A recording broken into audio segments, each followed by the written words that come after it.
Olá, tudo bem? Seja bem-vindo, está no ar mais um FGTV.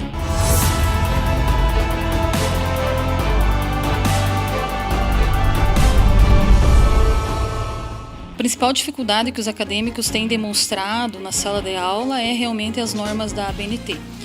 E isso é bem significativo porque sem o conhecimento das normas, o acadêmico fica impossibilitado de realizar um trabalho com excelência. Hoje o contador ele tem várias funções dentro do ramo empresarial. Uma delas, voltada à questão de custos, é mais um trabalho gerencial. Bastante interessante quando a gente participa da formação de alguém, né? A gente traz conhecimento que a gente adquiriu por toda a vida para transmitir esse conhecimento para os alunos. Na Faculdade Guarapuava é período de exames finais do primeiro semestre de 2018. Por aqui está tudo muito tranquilo.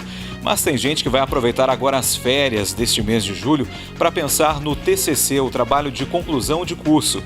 E nós começamos o FGTV falando justamente sobre ele. Nós conversamos com a professora Ellen Rúbia, do curso de Administração, que fala sobre as dificuldades enfrentadas pelos acadêmicos. A principal dificuldade que os acadêmicos têm demonstrado na sala de aula é realmente as normas da ABNT. E isso é bem significativo porque sem o conhecimento das normas, o acadêmico fica impossibilitado de realizar um trabalho com excelência. Então as normas são essenciais para que esse trabalho seja bem feito, seguindo as orientações que se recomenda, até para futuramente uma publicação do artigo que o aluno está desenvolvendo. Essa formatação, seguir esse padrão é essencial. E quando começa esse estudo das normas? Quando o acadêmico entra na faculdade, ele já deve se preocupar com isso? Com certeza. Então o acadêmico ele precisa buscar o conhecimento, as informações, precisa esclarecer as ideias referente de qual é o procedimento correto para elaborar um artigo, para elaborar um trabalho de conclusão de curso. E isso só é possível através da busca do conhecimento. Embora dentro da sala de aula, o professor da disciplina tenha a incumbência de orientar o aluno, colocar para ele as normas, as orientações, referências bibliográficas, para que ele possa ter um embasamento teórico para aplicar dentro da elaboração do seu trabalho. Geralmente, deixar para a última hora complica a situação. Realmente. Tudo que você deixa para a última hora, aí vem o nervosismo, vem a ansiedade e muitas vezes não é possível adequar o trabalho segundo as normas, porque se é trabalho, torna-se um trabalho maior quando não tem o conhecimento. E aí o aluno, infelizmente, pode ser prejudicado. E ainda mais se a gente pensar que existe também a parte técnica, que é justamente a formatação, conhecer o programa de edição de texto, saber colocar um rodapé, fazer tudo isso conta, né, na hora de apresentar o trabalho. Quanto às formatações, realmente, o aluno ele precisa ter esse conhecimento mais técnico para que ele consiga elaborar o trabalho da melhor maneira possível. Citação longa, citação direta, as referências, tudo, né? Todos os elementos que se fazem necessários precisa ter o conhecimento técnico e tecnológico para que esse trabalho aí alcance a excelência. Desconta a nota se não tiver adequado. Desconta a nota e são vários pontos, né, que ele vai ser avaliado. Quando que o acadêmico deve se preocupar com o TCC? Quando tiver disciplina lá nos últimos semestres ou antes? Ele deve se preocupar desde o início. Tentar visualizar qual a disciplina que ele tem maior afinidade. É um elemento muito importante para que ele consiga alcançar um resultado positivo. Então é desde o início, sempre dessa forma. Achar um assunto que chame a atenção. Um assunto que chame a atenção, um assunto que ele goste, que ele tenha facilidade, que ele goste da leitura daquele tema, porque nada pior você ter que fazer um trabalho de um tema que você não gosta e que você não aprecia a leitura. A leitura é muito importante para que o trabalho realmente alcance êxito. A leitura é fundamental. Sem referência, sem ter conhecimento de diversas fontes, não sai um trabalho bem elaborado. Sem leitura é impossível um trabalho bem elaborado, porque é a leitura que te dá o subsídio para que você consiga escrever com excelência. Agora a Biblioteca da FG tem um novo e importante recurso, um acervo virtual, onde é possível consultar diversos títulos. Saiba mais. É um recurso a mais que os acadêmicos podem utilizar E a intenção da implementação da biblioteca digital é permitir que o aluno tenha uma mobilidade maior, né? A nossa biblioteca aqui na faculdade ela é presencial, então o aluno tem que se deslocar até a faculdade ou utilizar a biblioteca durante o período das aulas, né? A biblioteca digital possibilita que, aonde ele estiver, ele acessa o link da biblioteca digital, ele vai ter o seu login e sua senha e ele, Marcos, ele pode ter a oportunidade de fazer diversas pesquisas acadêmicas, porque a biblioteca digital ela contempla 8.000 títulos, né? Então ela abrange todos os cursos aqui da instituição, facilitando o acesso aonde ele estiver, né? Ele está se deslocando para a faculdade de ônibus, os alunos que vêm de fora, de outros municípios, podem estar nesse intervalo, ou seja, em qualquer lugar ele pode estar se utilizando. A intenção da implementação é justamente isso, facilitar o acesso a esses títulos, a essas obras que fazem parte das nossas ementas, das disciplinas, em qualquer lugar. E que títulos, né, fazem parte aí do acervo?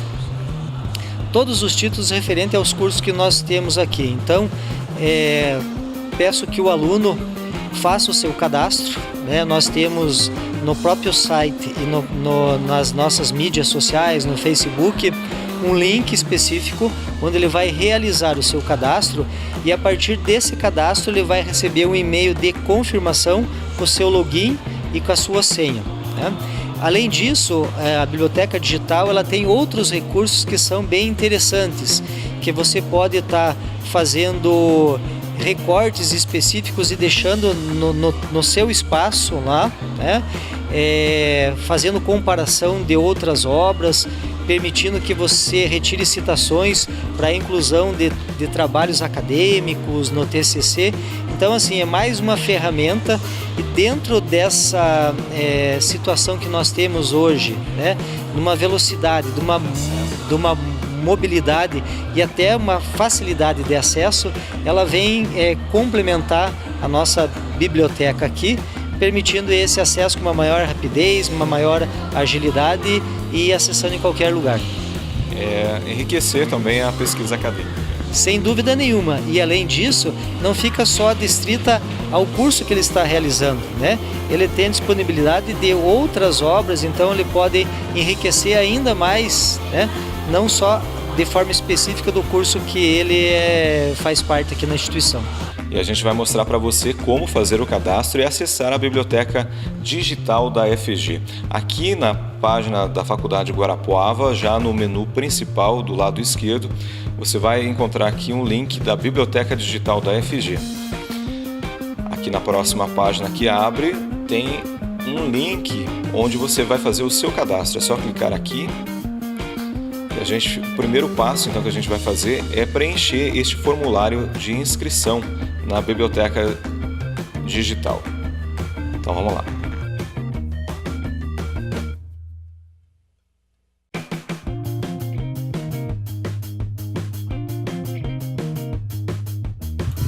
Entre os dados que você tem que preencher, o número do seu RA e do CPF. E o e-mail, que é de suma importância.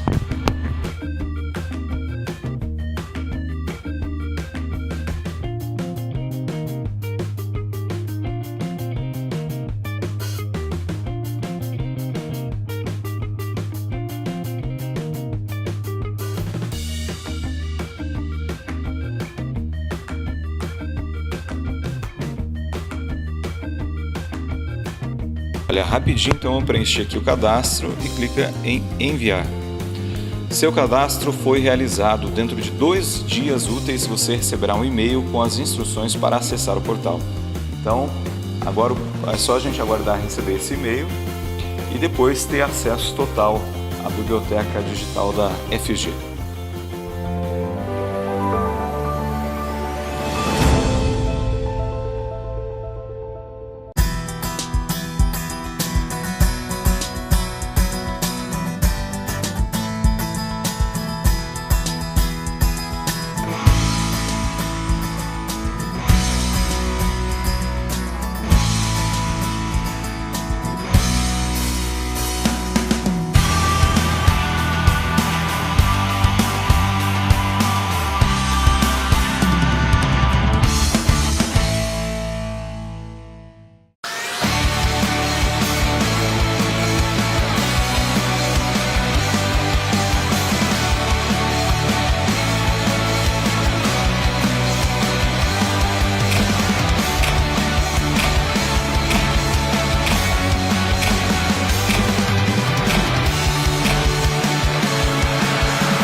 em material elétrico, residencial, comercial e industrial, Pato Oeste. 38 anos no ramo da eletricidade. 16 anos em Guarapuava. Loja própria, ampla, moderna e agora climatizada para maior conforto. Padrão de luz instalado no local nas normas da Energisa e Copel. Chuveiros e torneiras elétricas em vários modelos. Lustres, plafons em LED, luminárias e abajures. Pato Oeste, soluções em eletricidade. Pato Oeste. Rádio Difusora. Há mais de 50 anos prestando serviços para Guarapuava e região. Com fins culturais, recreativos e educativos. Estamos todos os dias ao vivo na frequência 107,1.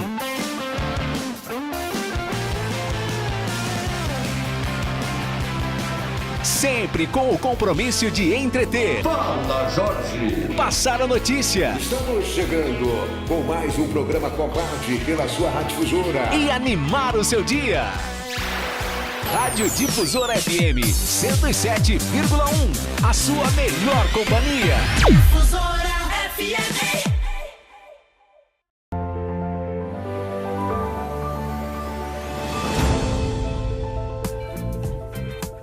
O vestibular agendado da FG está com as inscrições abertas. Basta você acessar o site da faculdade, que é o www.faculdadeguarapuava.com.br. As inscrições são de graça. Quem sabe não é você que vai ocupar uma dessas carteiras no próximo semestre. A vitória está em suas mãos. Olá, eu sou o professor Sandro Castilho, do curso de Ciências Contábeis aqui da Faculdade de Guarapuava. Eu trabalho em algumas disciplinas aqui na faculdade, entre elas planejamento tributário, planejamento de custos, sistema e análise de custos. Estou convidando você, aluno do ensino médio, que está saindo agora do ensino médio, que está à procura de um curso superior, que venha para a Faculdade de Guarapuava. A gente está com o nosso vestibular agendado com as inscrições abertas. Então você que está procurando um curso superior, venha para a Faculdade de Guarapuava, você será muito bem-vindo, estamos de portas abertas para atender você. O nosso curso ele é voltado para atender acadêmicos, formar profissionais para atuarem no mercado. Os nossos professores dos cursos de Ciências Contábeis aqui são todos profissionais atuantes no mercado. Então a gente procura trabalhar com os mais diversos temas, abordar os temas atuais. A gente tem 2 hoje softwares de sistemas contábeis que a gente utiliza durante o nosso curso. Trabalhamos hoje com bastante professores aqui que estão atuando na área contábil e também em grandes empresas. Por isso, nosso curso é bem voltado ao profissionalismo mesmo.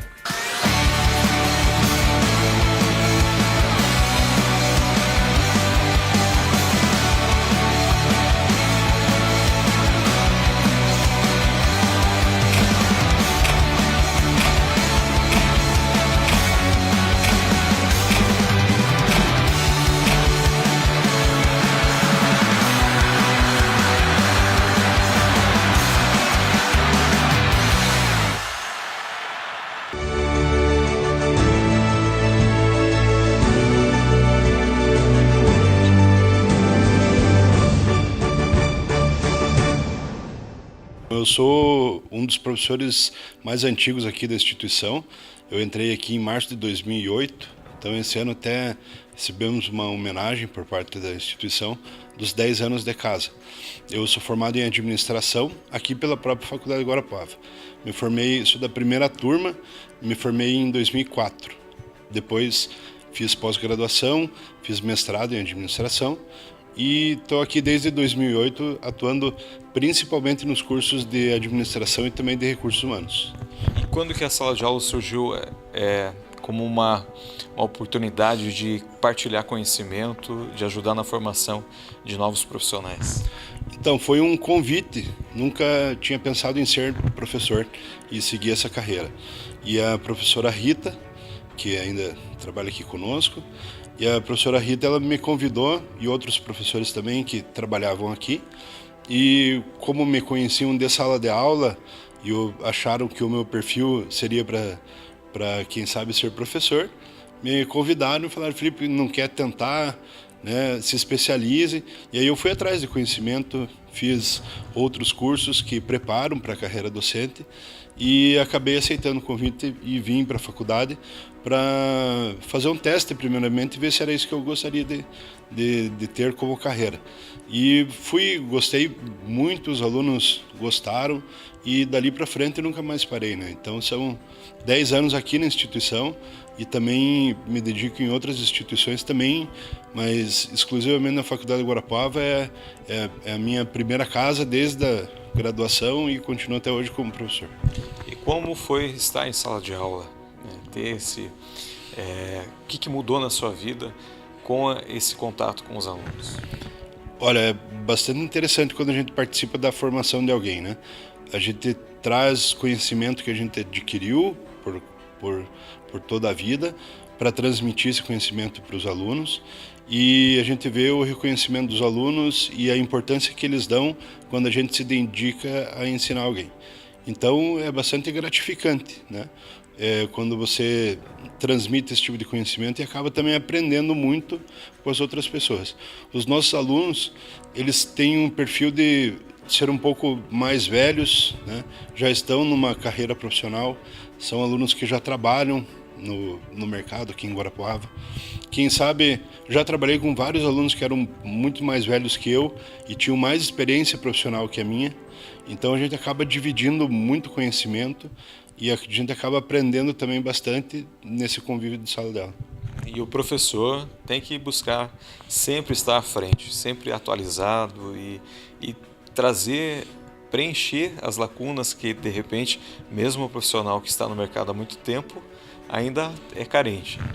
Isso, a gente não pode parar de maneira nenhuma de correr atrás de conhecimento, de conteúdo, né, de livros, leitura é diária, então é uma preparação que é também diária, e isso para sempre trazer o que tem de mais novo, né? Porque o conhecimento ele se atualiza constantemente e a gente tem que sempre buscar novas ferramentas para trazer e deixar a sala de aula cada vez mais interessante. E qual que é o retorno que o professor tem desses alunos, né, que tem contato com o senhor no dia a dia? É o reconhecimento, né? De saber que você fez parte da formação para aquela pessoa e que esse curso, quem sabe, tenha mudado a vida daquela pessoa, onde ela conseguiu se colocar melhor profissionalmente e você fez parte desse momento de mudança, né? O mérito, lógico, no meu modo de pensar, eu acredito que é muito mais do aluno, né? O aluno ele tem que ser proativo, ele tem que correr atrás do que ele entende que é melhor para a vida dele e a gente é parte desse processo e que se sente reconhecido depois, vendo que esse momento em que ele fez a faculdade, quem sabe tenha mudado a vida dele, pessoal e profissionalmente. O sucesso dele é repartido também com aquele que fez parte da formação. Sim, com certeza. O sucesso dele é o nosso sucesso, de certa forma.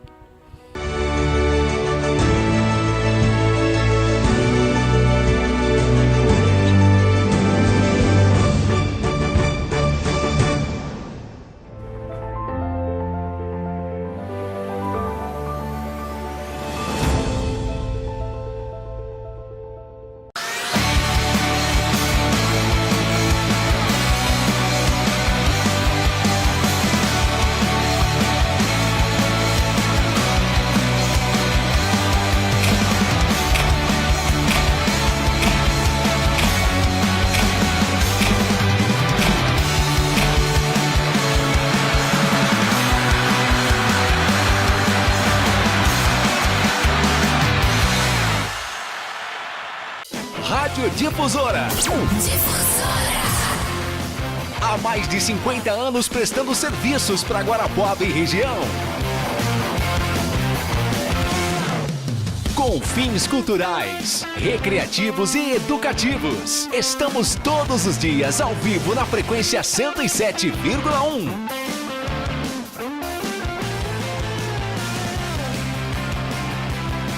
Sempre com o compromisso de entreter. Fala, Jorge! Passar a notícia. Estamos chegando com mais um programa Combate pela sua Rádio Difusora. E animar o seu dia.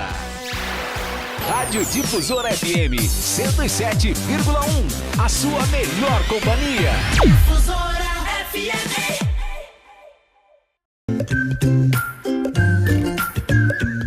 Deixe seu dia mais doce, sua festa mais bonita com a fantástica Casa de Doces.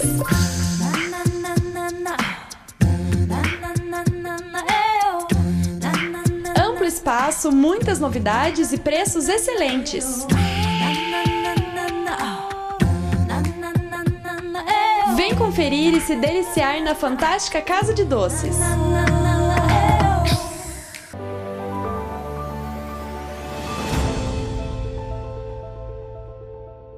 O Brasil passou por diversos momentos políticos e crises econômicas nas últimas décadas. O professor Zarpellon vai nos ajudar a recordar um pouco da nossa história recente.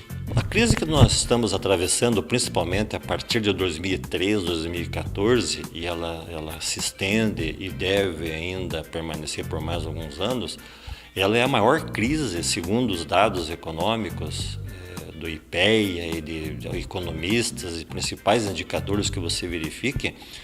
Ela só se compara, essa queda no PIB que nós tivemos nos últimos 3 anos, é um país em guerra. Então ela foi pior até que a década de 80, que é considerada a década perdida no Brasil. Então não há dúvidas, os indicadores mostram que o país mergulhou numa crise sem precedentes. O que o professor pode enunciar da década de 80 que hoje se repete ou se agravou?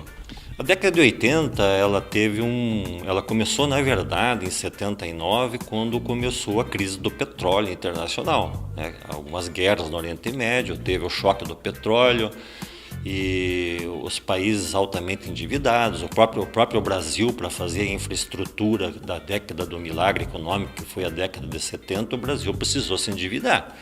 Porque aquela história, né? Se eu não tenho dinheiro para fazer as coisas e comprar, eu preciso emprestar de alguém. E o Brasil, como estava com uma infraestrutura defasada na década de 60, principalmente na década de 60, 70, logo após o início da industrialização do Brasil, final da década de 40, 50, o Brasil precisou investir fortemente em infraestrutura. E isso levou o Brasil a um endividamento importante no exterior.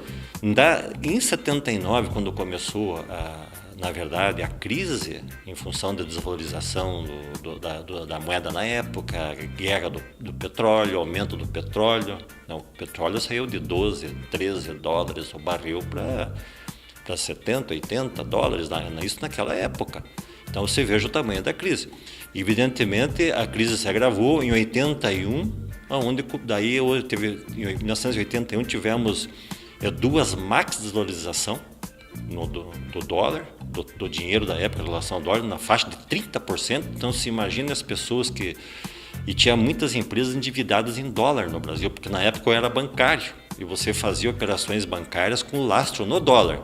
Então o sujeito que devia R$1 milhão, hoje ele amanheceu no dia seguinte devendo R$1.300.000, se fosse o dinheiro da época. Então para você ver o tamanho do baque que o Brasil levou no início da década de 80. E naquela época houve vários planos econômicos demagogos, tipo congelamento de preço, fiscal das autoridades. O sujeito ia no supermercado e teve um cidadão até em Curitiba que, em nome do plano cruzado da época, fechou um supermercado, né, o cidadão, nota 1000 e tal.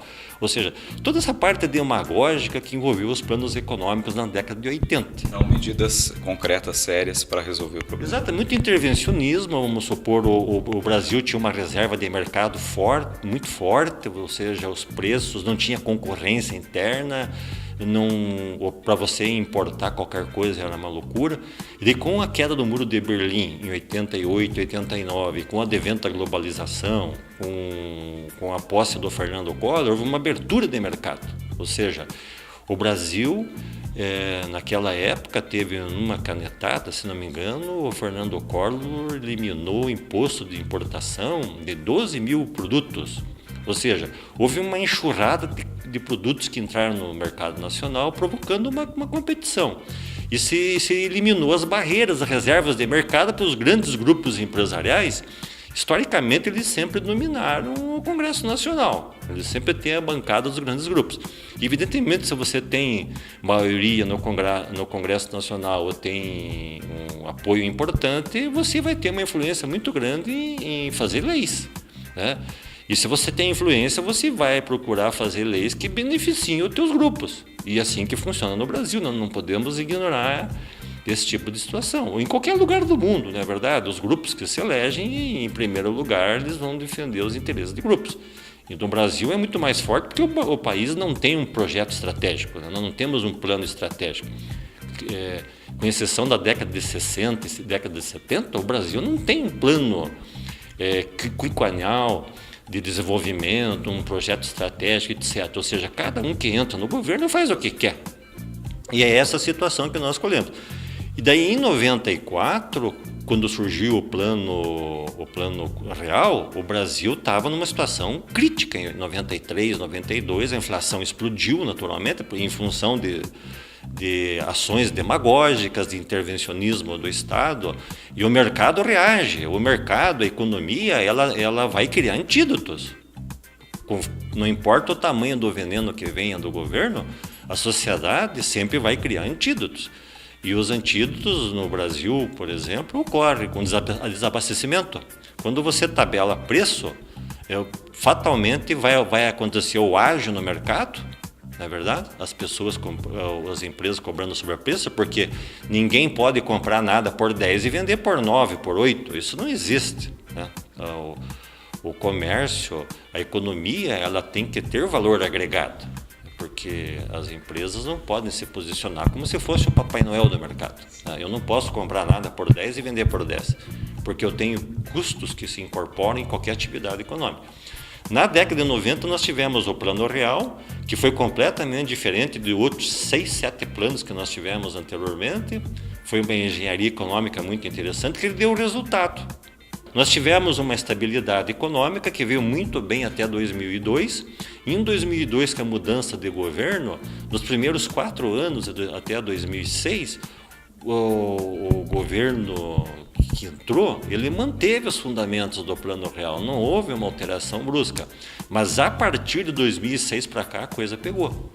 Em 2008, quando deu aquela quebra internacional lá do subprime dos Estados Unidos, alguns países da Europa, que foi declarado que no Brasil não passava de uma marolinha, ali foi o sinal importante que a sociedade ouviu todas as demagogias possíveis da época, inclusive essa da marolinha, que o Brasil já tinha pago da dívida externa, toda essa conversa mole para boi dormir, como se diz aí. Já tinha que se fazer ajustes, né? Já tinha que ser feitos os ajustes naquela época de 2008, porque os Estados Unidos tiveram que fazer, os principais países tiveram que fazer, porque lá foi a senha que alguma coisa estava errada no mundo.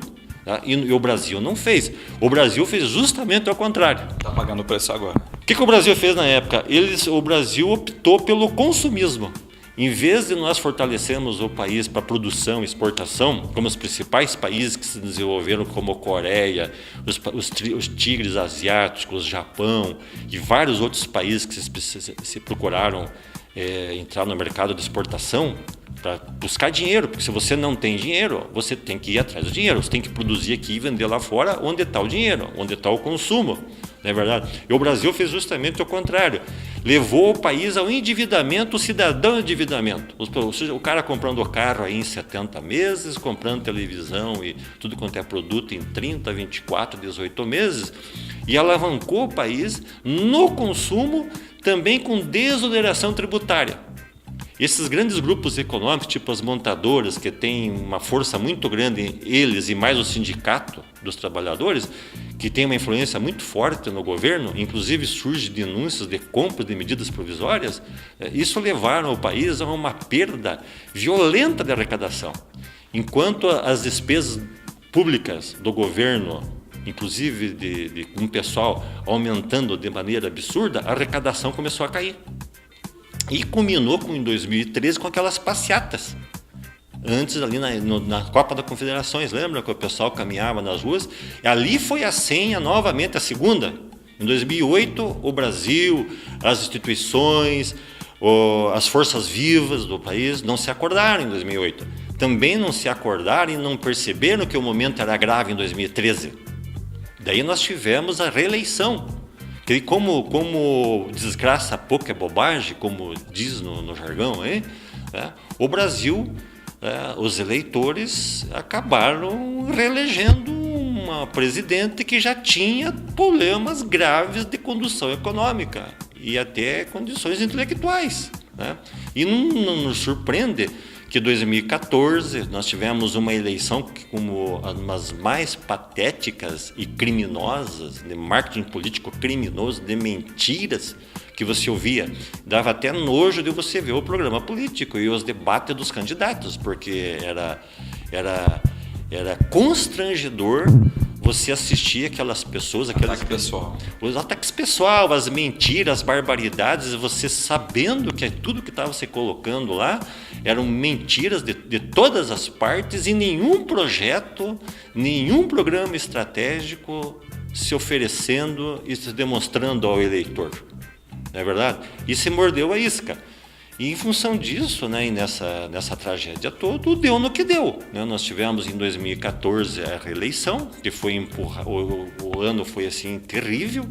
Ainda teve aquela tragédia da Copa do Mundo, que afetou muito a autoestima da população, que ainda o pessoal ainda é apaixonado por futebol, e afetou violentamente, né, a perda da Copa do Mundo, o vexame contra a Alemanha. Isso afetou a sociedade, afetou o mercado. Nós tivemos um baque importante no PIB. Desde 2015, 2016 foi para acabar, quando surgiu o impeachment, né, no Brasil, onde o Brasil chegou no fundo do poço. Ou seja, agora nós vamos depender aí de alguns anos, ou talvez uma década, para dentro de um processo de reconstrução nacional, o Brasil voltar aos trilhos, né? E é muito importante agora, em outubro, que nós vamos ter eleições, que o eleitor não se omita, né, não seja irresponsável, né, imbecil, né, e continue indo na conversa, né, de pessoas, né, irresponsáveis, mentirosas, porque a consequência está aí. Quando o cidadão, o eleitor, não pensa adequadamente, não adianta reclamar os próximos 4 anos. Depois que a pessoa se elege, você raramente encontra até com o candidato. E daí ele acaba governando para os grupos, né, que o sustentam. Então a população precisa ficar atenta. Eu recomendo que não anule o voto, não vote em branco. Tem pessoas, é uma questão de fazer uma análise criteriosa.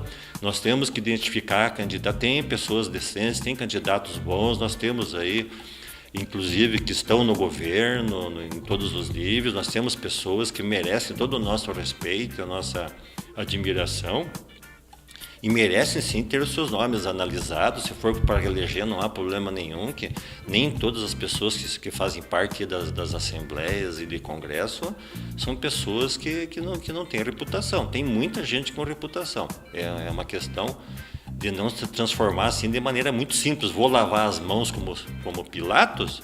Se você lavar as mãos como os Pilatos, não reclame depois, né? Fique na tua, você não tem direito a dar um pio. É essa que é a realidade. E sempre essas consequências vão bater na área econômica. Não adianta, pode fazer o que você quiser, espernear, reclamar. Quem vai pagar a conta sempre é a área econômica.